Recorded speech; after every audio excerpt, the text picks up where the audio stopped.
Hello, this is Elohim Barahona with the Digital Minute here at Anime Pasadena with Isekai Stage. Can I have you guys introduce yourselves, please? This is Knox. I'm the singer and producer. Yo, this is Ram. I'm the drummer and live performance director. I'm Xavier. I'm the guitar and bass player. I just want to say you guys play a good show. You guys do amazing work, and I've seen you guys a couple of times. Let me ask something. Where Isekai Stage? Where'd you guys come from? Like us personally? Well, like, Or the origin story? The origin story? Yeah. Okay. Well, basically, Knox, our vocalist, and we met in music school here in Hollywood. He actually did the guitar program like I did, but I saw him singing one day, and like he has an amazing rock voice. And then I had this idea with Rem, who I've known for a few years, and we've always been into video games and anime and stuff. And we always talked about like, hey, it'd be cool to have like a project that would do like high quality anime covers or video game covers. Right. And I told him, like, hey, I think I found someone who could fit. He only has to learn Japanese. That's it. That's all he has to do. He only has to sing in Japanese. So that's kind of like how I got them together, and we just started doing all of our recordings and stuff. And how was that like then to have to sing in a different language? So I imagine Japanese isn't your native language, but you speak it so well, Knox. How was it singing in a completely different language for just people that you don't know? Yeah, thank you, first off. But I think because my mother tongue is not English, and the language that my mother tongue, Tamil, is like very similar in terms of grammar and like sentence structure, and it uses a lot of the same like noises as Japanese. So it wasn't like the biggest undertaking, but definitely took some like you kind of start with the romaji, and then I kind of was able to make it sound somewhat close. And it's been nice to have like actual Japanese people come up and be like, hey, you sound very similar and you sound close to actual native speakers, which has been great. But yeah, I think it was just like a lot of iteration, a lot of trying things out and see what works. And now for the last few months I've been like working with teachers and really learning their language at like to be able to like go out there and just be able to do everything that they do without being the one person that's like speaking English in the 7-Eleven or whatever, so yeah. And I would say, that's a big jump going from one language to Japanese. What would you say has been the response from the people that have watched you to your guys' performances? I mean, it's different. I think when we started was kind of an interesting time because a lot of other bands that kind of do what we do also kind of started to come up within like the first year of us playing.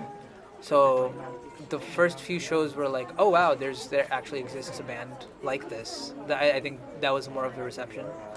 And then I think as time went on, and like more bands started to kind of play on the same bill as us that did something similar, I think it started to ease out in that way. And also I think the idol culture also really grew over the last 3 years.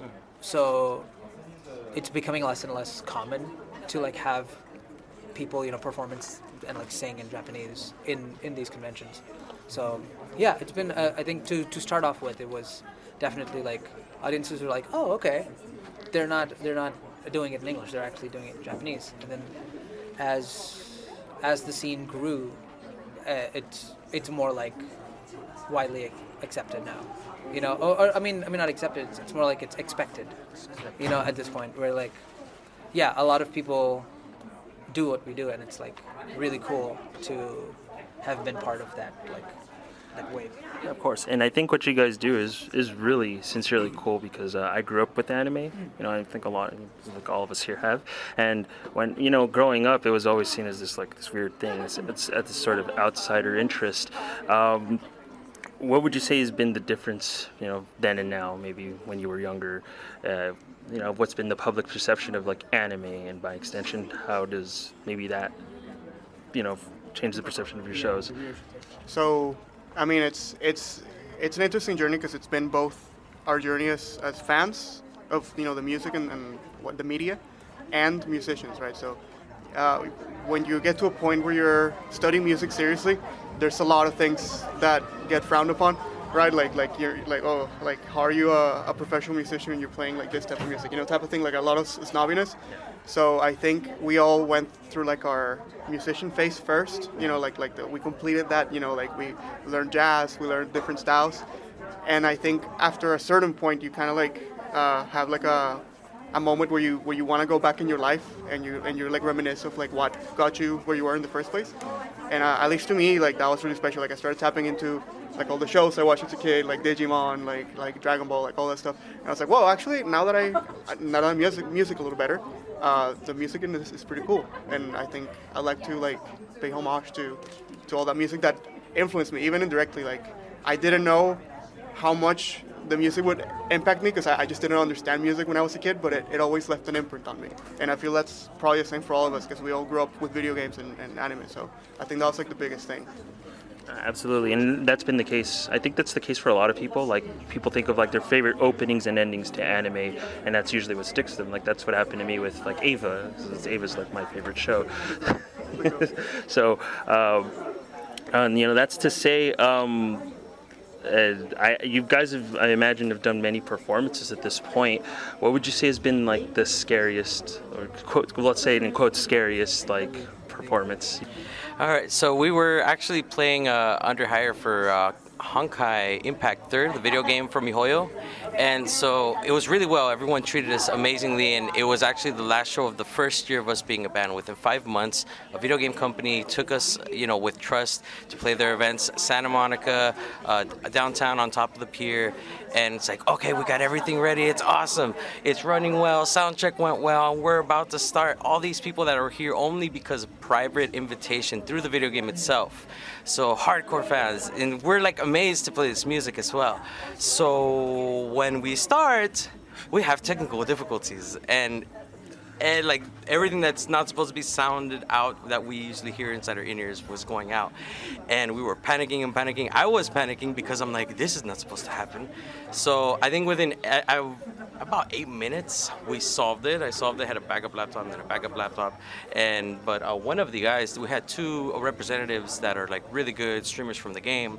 They were kind of commenting, having fun, distracting the crowd while we got in there. But as soon as we got that going, we fired it up. The rest of the night was amazing. We had a huge, awesome reception from the crowd, from the team that was there.